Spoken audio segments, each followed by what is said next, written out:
गुजरांवाला से आपको अपडेट करें कि जहां पुलिस गर्दी का एक और वाकया पेश आ गया। मुद्दई मुकदमे को मुल्जिमान के सामने सब इंस्पेक्टर बिलाल भट्ट की गालम गलौज, मौक़िफ़ जाने पर सीनियर सहाफ़ी मियां आदिल अरशद अराइन के साथ भी बदतमीज़ी की।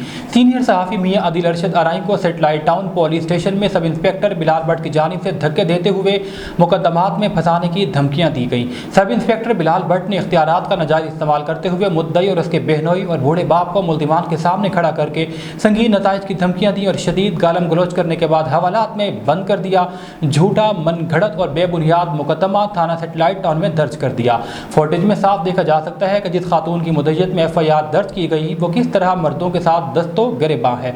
इस मौके पर सीनियर सहाफ़ी मियां आदिल अरशद आराई ने सब इंस्पेक्टर बिलाल अहमद भट्ट से मौक़िफ़ जानना चाहा तो उन्होंने तैश में आ गए मियां आदिल अरशद आराई पर बरसते हुए बदतमीज़ी की। इस वाक़े के हवाले से मुख्तलिफ सहाफ़ती तंजीमों और सीनियर सहाफ़ियों की जानिब से वाक़े की शदीद मजम्मत करते हुए CPO गुजरांवाला राना एजाज सलीम से बदअखलाक बदतमीज़ सब इंस्पेक्टर बिलाल भट्ट के खिलाफ फौरी नोटिस लेते हुए कार्रवाई का मुतालबा किया गया है। सहाफ़ी बिरादरी का मज़ीद कहना है कि अगर इख्तियारात से तजावुज़ करने वाले सब इंस्पेक्टर के खिलाफ भरपूर कार्रवाई न की गई तो हम गुजरांवाला पुलिस का मुकम्मल तौर पर बाइकआउट करते हुए एहतजाज पर मजबूर होंगे।